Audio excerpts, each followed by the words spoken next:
السلام علیکم بچوں، درجہ 7 کی اردو اپنی زبان کا 21واں سبق اور آخری سبق خواجہ قطب الدین بختیار کاکی رحمۃ اللہ علیہ کو میں لے کر حاضر ہوں، اور ہم لوگ اس عظیم الشان شخصیت کو پڑھیں گے، جانیں گے اور سمجھیں گے کہ ان کی رحمت کا فیض آج بھی کس طرح سے جاری ہے۔ یہ تم جانتے ہو کہ دہلی کے مہرولی میں ان کی مزار ہے، اور ان کی مزار پر آج لاکھوں لاکھ لوگ جا رہے ہیں، دعائیں مانگ رہے ہیں، ان کے وسیلے سے اللہ انہیں عطا کر رہا ہے۔ تو بچوں، ہم لوگ خواجہ قطب الدین بختیار کاکی رحمۃ اللہ علیہ کے بارے میں پڑھیں گے اور سمجھیں گے۔ ریڈنگ پارٹ، چیپٹر 21، خواجہ قطب الدین بختیار کاکی۔ حضرت خواجہ قطب الدین بختیار کاکی چشتیہ سلسلے کے کامل درویش تھے۔ آپ کے والد سید کمال الدین بغداد کے گاؤں اوش کے رہنے والے تھے۔ ان کی والدہ بڑی نیک خواتین تھیں، دن رات عبادت میں مشغول رہتیں۔ جب کبھی قرآن شریف کی تلاوت فرماتیں تو خواجہ بختیار کاکی کو اپنے قریب بیٹھا لیتی۔ وہ اب بھی صرف 2.5 سال کے تھے کہ ان کے والد کا انتقال ہو گیا۔ والدہ نے اپنی خاص نگرانی میں ان کی تربیت کی۔ جب وہ 4 سال کے ہوئے تو والدہ نے پڑھنے کے لیے ان کو خواجہ معین الدین چشتی کے پاس بھیج دیا، جو ان دنوں اویش میں ہی ٹھہرے ہوئے تھے۔ کہا جاتا ہے کہ جب خواجہ معین الدین چشتی نے ان کو درس دینا شروع کیا تو غیب سے ایک آواز آئی، اے خواجہ، کچھ دیر ٹھہر جاؤ، قاضی حمید الدین ناگوری آتے ہیں، وہی بختیار کاکی کو پڑھائیں گے۔ خدا کے حکم سے کچھ ہی دیر بعد وہاں قاضی حمید الدین ناگوری تشریف لائے۔ بختیار کاکی سے پوچھا، کیا پڑھو گے؟ اس پر بختیار کاکی نے قرآن شریف کی ایک آیت پڑھ کر سنائی۔ وہ بختیار کاکی کی زبان سے قرآن شریف کی آیت سن کر حیران رہ گئے کہ 4 برس کا یہ بچہ چھوٹی سی عمر میں اس طرح کی آیت پڑھ سکتا ہے۔ لہٰذا استاد نے پوچھا، تم نے قرآن شریف کس سے پڑھا؟ آپ نے کہا، میری والدہ کو آدھا قرآن شریف یاد ہے، انہی سے سنتے سنتے مجھے بھی یاد ہو گیا۔ یہ جاننے کے بعد قاضی حمید الدین ناگوری نے انہیں بہت جلد قاضی قرآن شریف بھی حفظ کرا دیا۔ جب قطب صاحب کی عمر 5 سال کی ہوئی تو والدہ نے ملازم کے ساتھ انہیں محلے کے مکتب میں بھیجا۔ مکتب جاتے ہوئے راستے میں ایک بزرگ ملے۔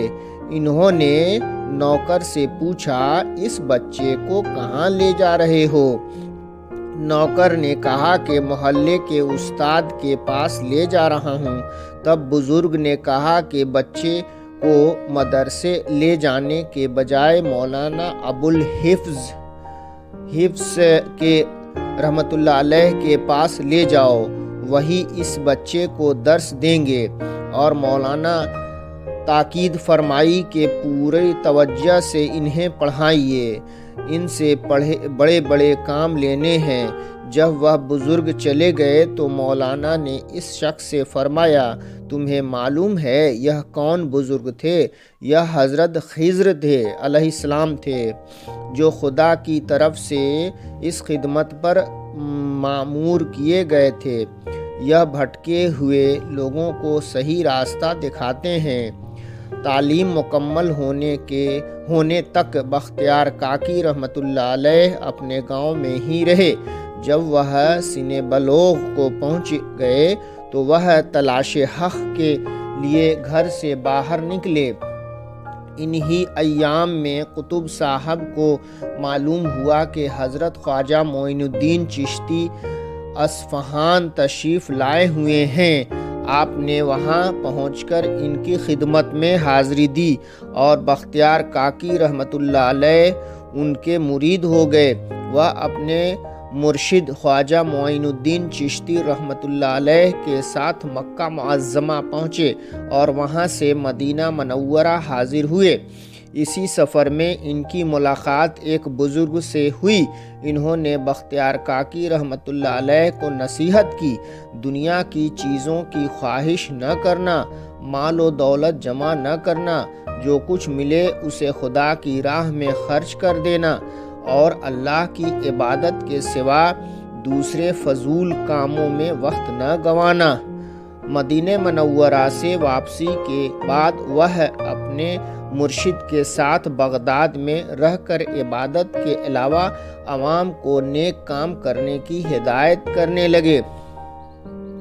بچپن ہی سے آپ نیک سیرت اور پاک دل انسان تھے۔ آپ کے دل میں اللہ کی سچی محبت تھی۔ آپ کثرت سے نماز اور دوسری عبادتوں میں بھی مشغول رہتے، زیادہ وقت اللہ کی یاد میں بسر کرتے۔ جیسے جیسے وقت گزرتا گیا، اللہ کی محبت نے آپ کو دنیا اور دنیا کے مال و متاع سے بالکل بے نیاز کر دیا تھا۔ آپ نہایت سادہ زندگی بسر کرتے، مختصر کھانا کھاتے، بس اس قدر جس سے جسم و جان کا رشتہ باقی رہ سکے۔ اس سے زیادہ کھانا آپ پسند نہ فرماتے۔ بادشاہ وقت اور شہر کے لوگ ہمیشہ آپ کی خدمت میں بڑے بڑے نذرانے پیش کرتے، مگر آپ ان سب کو غریبوں اور محتاجوں میں تقسیم کر دیتے۔ وہاں دہلی میں قیام کے دوران ہمیشہ خدا کی یاد میں مہور رہتے اور کسی سے نذرانہ وغیرہ بھی قبول نہیں فرماتے تھے۔ اہل و عیال نہایت تنگی میں دن گزارتے تھے۔ جب کبھی گھر میں کچھ نہ ہوتا تو آپ کی اہلیہ پڑوس میں رہنے والے بقال کی بیوی سے قرض لے کر کام چلاتی تھیں۔ پیسہ آنے پر اس کا قرض ادا کر دیتی تھیں۔ روایت ہے کہ ایک روز بقال کی بیوی طعنہ دیا کہ اگر میں تمہیں قرض نہ دوں تو تمہارے بال بچوں کا پیٹ کیسے بھرے؟ اس بات سے حضرت کو سخت تکلیف پہنچی۔ آپ نے ارشاد فرمایا کہ آئندہ کسی سے قرض مت لینا، اگر ضرورت پیش آئے تو طاق میں سے کاک یعنی روٹیاں لے لیا کرو۔ اس کے بعد سے ضرورت پڑنے پر طاق سے گرم گرم روٹیاں لے لیا کرتی۔ اس سبب سے خواجہ قطب الدین بختیار کاکی کہلانے لگے۔ حضرت بختیار کاکی رحمۃ اللہ علیہ کو جب اپنے مرشد خواجہ اجمیری رحمۃ اللہ علیہ کے ہندوستان پہنچنے کی اطلاع ملی تو وہ بھی ہندوستان کے لیے روانہ ہو گئے۔ کچھ دن ملتان میں رہنے کے بعد پھر دہلی آ گئے۔ بادشاہ شمس الدین التمش اس کی بہت عزت کرتا تھا۔ اسے جب یہ معلوم ہوا کہ حضرت بختیار کاکی رحمۃ اللہ علیہ دہلی تشریف لا رہے ہیں تو وہ شہر سے باہر جا کر ان سے خود ملا اور بڑی عزت و محبت سے پیش آیا۔ بادشاہ بختیار کاکی رحمۃ اللہ علیہ کے پاس ہفتے میں 2 بار حاضری دیتا۔ عوام و خاص سب آپ سے عقیدت رکھتے۔ آپ کے دربار میں سب کو یکساں مقام حاصل تھا اور سبھی لوگ آپ کے گردیدہ تھے۔ دہلی پہنچنے کے بعد آپ نے اپنے مرشد خواجہ اجمیری رحمۃ اللہ علیہ کو خط لکھا اور اجمیر آنے کی اجازت چاہی، لیکن مرشد نے انہیں دہلی میں ہی ٹھہرنے کا مشورہ دیا تاکہ وہ وہاں لوگوں کی خدمت کر سکیں۔ ایک دفعہ حضرت خواجہ اجمیری رحمۃ اللہ علیہ کسی وجہ سے دہلی تشریف لائے تو انہوں نے بختیار کاکی رحمۃ اللہ علیہ کو اپنے ہمراہ لے جانا چاہا۔ یہ خبر سنتے ہی پورے شہر کے لوگ اور بادشاہ بھی حضرت خواجہ اجمیری رحمۃ اللہ علیہ کے پاس آئے اور ان سے گزارش کی کہ حضرت بختیار کاکی رحمۃ اللہ علیہ کو اجمیر نہ لے جائیے۔ حضرت خواجہ اجمیری رحمۃ اللہ علیہ نے لوگوں کی جب یہ حالت دیکھی تو فرمایا، بابا قطب تم دہلی ہی میں رہو، تمہارے دہلی چھوڑنے سے یہ لوگ رنجیدہ ہو جائیں گے اور میں نہیں چاہتا کہ تم ان کے دلوں کو دکھاؤ۔ آپ کی وفات 1237 میں ہوئی۔ آپ کا مزار مہرولی دہلی میں ہے، جہاں دن رات لوگوں کا ہجوم رہتا ہے اور آپ کی بزرگی کا فیض جاری ہے۔ بچوں کو مشورہ ہے کہ اس سبق کو صحیح تلفظ سے پڑھو اور مشکل الفاظ کو اپنی کاپی میں لکھ لو۔